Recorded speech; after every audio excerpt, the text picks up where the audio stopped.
حضرت ابراہیم کہنے لگے بول تو کیا لے گا، میرے اللہ کا ذکر سنانے کا کیا لے گا؟ کہنے لگا جتنی بکریاں آپ چلا رہے ہیں ساری دے دے تو میں اللہ کا ذکر سنا دیتا ہوں۔ آپ نے فرمایا بس جا تیری ساری ہوئی میرے رب کا ذکر سنا۔ اور پھر شروع ہو گیا سبحان اللہ الحمدللہ ولا الہ الا اللہ واللہ اکبر۔ حضرت ابراہیم علیہ السلام کیف میں یار پھر ذرا سنا، نا علمہ وچ پھسا سانو تو یار دی گل سنا سا، ذرا دوبارہ سنا۔ پھر سنایا، ایک دفعہ پھر کہا، پشتا کہنے لگا بس جی آپ کے پیسے پورے ہو گئے۔ حضرت ابراہیم کہنے لگے چل ایک دفعہ اور سنا۔ کہنے لگا پیسے لگیں گے تو کیا لے گا؟ کہنے لگا گائے بھینسیں ساری میری۔ فرمایا بس یار اتنی قیمت تو سنا صحیح، سارا کچھ ہی تیرا۔ پھر شروع ہو گیا سبحان اللہ والحمدللہ ولا الہ الا اللہ واللہ اکبر۔ گائیں دے دیں، پیسے دے دیں، وہ ذکر سناتا ہے۔ حضرت ابراہیم کبھی مچلتے ہیں، کبھی روتے ہیں، کبھی آہیں بھرتے ہیں، تو میرے رب کا نام لے رہا ہے، ذرا پھر سے لے، کیف جاری ہے۔ کہنے لگا بس بھائی۔ حضرت ابراہیم فرمانے لگے تو اور لے لے جو لینا ہے، مجھے ذکر سنا۔ اس نے کہا ابراہیم بکریاں میں لے چکا، گائے بھینسیں میں لے چکا، اونٹ رہ گئے، سارے لے لوں گا پھر ذکر سناؤں گا۔ فرمایا جا تیرا ہوا تو ذکر سناتا رہے، میں دیتا ہوں۔ دے دیا، کچھ دیر ذکر کیا تو اب خاموش ہو گیا۔ حضرت ابراہیم خلیل اللہ علیہ السلام فرمانے لگے ذکر سنا۔ کہنے لگا ابراہیم اب تیرے پاس دینے کو کیا ہے، ہر چیز تو میں لے چکا۔ آپ فرمانے لگے یہ گائے بھینسیں بکریاں چرانے کے لیے تجھے کوئی نوکر ملازم بھی تو چاہیے نا، تو اس طرح کر مجھے رکھ لے، میں روٹی نہیں مانگوں گا، کھانا نہیں مانگوں گا، تو اللہ کا ذکر سناتا رہنا، میں تیرے جانوروں کی نوکری کرتا رہوں۔ حضرت ابراہیم علیہ السلام نے جب یہ کہا نا، فرشتے کی آنکھوں میں آنسو آ گئے۔ تر دامنی پہ شیخ ہماری نہ جائیے، ہم دامن نچوڑ دیں تو فرشتے وضو کریں۔ فرشتہ روئے پڑا اور کہنے لگا ابراہیم مجھے سینے سے لگاؤ، آپ واقعی اس قابل ہے کہ اللہ آپ کو اپنا دوست بنائے، واقعی اس قابل ہے کہ رب آپ کو اپنا۔ حضرت ابراہیم علیہ السلام کا خدا سے محبت کرنے کا نرالا انداز۔ اور میرے بھائی ایک روایت میں نے پڑھی، کلیجہ منہ کو آیا۔ مصطفیٰ کریم بیٹھے تھے تو سیدہ عائشہ صدیقہ رضی اللہ تعالیٰ نے عرض کی یا رسول اللہ صلی اللہ علیہ وسلم وہ دیکھے سیدہ فاطمہ آ گئی ہے، وہ دیکھ کے بی بی صاحبہ بغیر بتائے آ گئی۔ حضرت فاطمہ الزہرا آئی، حضور نے فرمایا فاطمہ بغیر اطلاع کے، حضور چھوٹا سا کام تھا، کیسے آئی ہو؟ بی بی صاحبہ نے نا عورتوں کا پلو ہوتا ہے نا چادر کا، پلو کھولا تو ایک روٹی بندھی ہوئی تھی، ایک روٹی چادر میں، یہاں لوگ زیور باندھتے ہیں، دولت باندھتے ہیں، ایک روٹی حضرت فاطمہ نے پلو میں باندھی، کھول کے پیش کی۔ بیٹے یہ کیا ہے؟ ابا جی کئی دنوں سے گھر میں روٹی نہیں پکی تھی، آج علی کچھ جو لائے تھے، پیسے ہیں، چند روٹیاں بنی ہیں، تو بچوں نے تو کھا لیا، تو میرے سامنے بھی ایک روٹی آئی تھی، میں نے لقمہ توڑا ہے تو مجھے خیال آیا پتہ نہیں مصطفیٰ نے کھایا ہے کہ نہیں کھایا، پتہ نہیں حضور نے روٹی کھائی ہے کہ نہیں، میں لے کے حاضر ہو گئی ہوں، مہربانی فرمائے۔ فرمایا بیٹے بیٹھ جا۔ حضرت فاطمہ بھی بیٹھ گئی، سیدہ عائشہ کہتی ہیں حضور بھی بیٹھ گئے۔ میں فاطمہ کتنے دنوں سے نہیں کھایا؟ عرض کی حضور 3 دن سے۔ میں بیٹے میں نے 5 دن سے نہیں کھایا، آ جا، دونوں باپ بیٹی مل کے کھاتے۔ روٹی 2 حصوں میں حضور نے بانٹی، فرمایا چلا دی تو کھا، آدھی میں کھاتا ہوں۔ حضرت فاطمہ نے لقمہ توڑ کے منہ میں رکھا تو رو پڑی، حضور 5 دن سے نہیں کھائی۔ میں بیٹے چپ کر، ہمارا دنیا سے کیا تعلق، ایک پل رہ گیا ہے، بس اللہ پھر جنت کی ساری نعمتیں عطا فرمائے، ہونے والی بات ہی نہیں ہے اس میں، بس ہمارا کیا تعلق، ایک پل ہے، پھر مالک بڑا کچھ عطا کرے گا۔ او بھائی، جو کائنات کے مالک و مختار تھے، جو ابرو کا اشارہ کرے تو حضرت جبریل جنت کی نعمتیں لے کے آ جائیں، انہوں نے تو دنیا کی جانب توجہ ہی نہیں کی، ان کا تو خیال ہی نہیں آیا، دنیا ہی دنیا، دولت ہی دولت، ہر آدمی دولت کے ترازو میں تلنے لگا ہے۔ اب تو کلیجہ پھٹتا ہے، اب تو لوگ پوچھتے ہیں، اور میں کبھی کبھی بڑا مجبور ہوتا ہوں، آزمائش میں آ جاتا ہوں۔ لوگ کہتے ہیں جناب آپ سے کچھ قرآن کی آیات سننی ہے، آپ کتنے پیسے لیں گے؟ کچھ حدیثیں سننی ہے، کیا اس کا معاوضہ ہوگا؟ آپ سے اس نبی کا نام سننا ہے جس کا آپ کھاتے ہیں، جس کے نام پر آپ نے عزتیں لی ہیں، ان کا نام سننا ہے، آپ کا ریٹ کتنا ہے؟ آپ کتنے میں بیچیں گے؟ وہ نعت جو غذا ہے وہ کتنے میں بکے گی؟ جب دنیا داری کا یہ اشر ہو جائے کہ وہ رسول اگر ان کا نام نہ رہے تو ہماری سانسیں ہی نہ چلیں، ان کا نام بھی جب اس طرح کمرشل کر کے لیا جائے اور اس طرح وہ چیزیں بھی ریٹ میں آ جائیں تو بھائی اس سے بڑی اور دنیا داری کیا ہوگی؟ میرے رسول کریم سید عالم نور مجسم صلی اللہ علیہ وسلم نے اس دنیا کو محبوب نہیں رکھا، قاری نہیں بنایا، ماحول ہی نہیں بنایا۔ حضرت عیسیٰ علیہ الصلوۃ والسلام کی 450 سال عمر، کتنی؟ 4.5 نہیں، میں نے کہا 450 سال حضرت عیسیٰ نے شادی نہیں کی، گھر ہی نہیں بنایا، ایک پیالہ ہوتا تھا پانی پینے کا، ایک تکیہ ہوتا تھا۔ ایک دن ایک بندے کو دیکھا کہ وہ بازو کا تکیہ بنا کے سو رہا ہے تو حضرت عیسیٰ نے وہ تکیہ بھی خراب کر دیا، کہنے لگے اس کے بغیر بھی کام چل جائے گا۔ ایک پیالہ تھا پانی پینے کا، ایک دن دیکھا ایک آدمی چلو میں پانی پی رہا تو وہ پیالہ بھی اللہ کے راستے میں دے دیا، کہنے لگے اس کے بغیر بھی کام چلتا ہے۔ کسی نے کہا نکاح کیوں نہیں کرتے، گھر کیوں نہیں بساتے؟ تو فرمانے لگے 450 سال تو عمر ہے، اللہ کو راضی کروں کہ گھر بساؤں، سجدے کروں یا میں دنیا داری کروں؟ بھائی اسلام نے آپ کے لیے سہولت کر دی، میرے لیے آسانی کر دی کہ تیرا بچے پالنا بھی عبادت ہے، تیرا گھر بار چلانا بھی دینداری ہے، لیکن مقصود نہ اس کو بنا، اس کو مقصود نہ بنا، دنیا داری میں اتنا الجھنا، بقدر ضرورت لے، اس طرح کا رویہ اختیار نہ کر۔ اور ایسا ہو سکتا ہے ابھی چند سال ہوئے مولانا عبدالستار کا نیازی علیہ رحمہ نے پردہ کیا، وفاقی وزیر رہا وہ شخص، زمانہ بتایا، پاکستان کی میلی سیاست کے اندر رہ کے وقت گزارا، لیکن جب ان کا جنازہ اٹھا تو ان کے اکاؤنٹ میں اتنے پیسے نہیں تھے کہ کفن کا کپڑا بھی خریدا جا سکے، کفن کے کپڑے کا بھی پیسہ نہیں تھا۔ تو بھائی یہ لوگ ہیں یار، وفاقی درجے کا شخص ہو کے گزرے اور وزارتیں اس کے آگے پیچھے بھاگے اور ہر الیکشن میں وہ بندہ ایم کی سیٹ جیت جائے اور پھر رخصتی کا وقت آئے تو اس کا حال یہ ہو کہ کوئی شخص کہے کہ چلو 250 اکاؤنٹ سے نکلا ہے تو باقی مجھ سے لے لو تاکہ کفن کا بندوبست ہو سکے۔ اس کا مطلب ہے کہ آج بھی یہ رنگ ہوتا ہے۔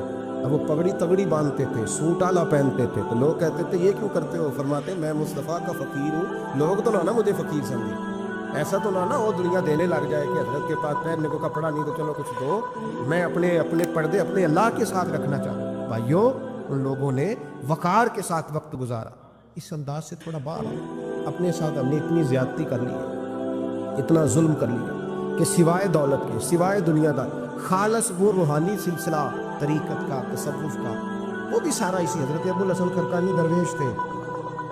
محمود غزنوی بادشاہ وقت تھا، کہتا میں دعا کرانے گیا تو میں نے وہی سمجھا جو سب کے بارے میں سمجھا جاتا ہے، گفٹ پہلے لے گیا، میں نے کہا 2 تھیلیاں شرفیوں کی لے جاتا ہوں، بابا دعا صحیح کر دے گا، نذرانہ نہیں سود ہے پیران حرم کا۔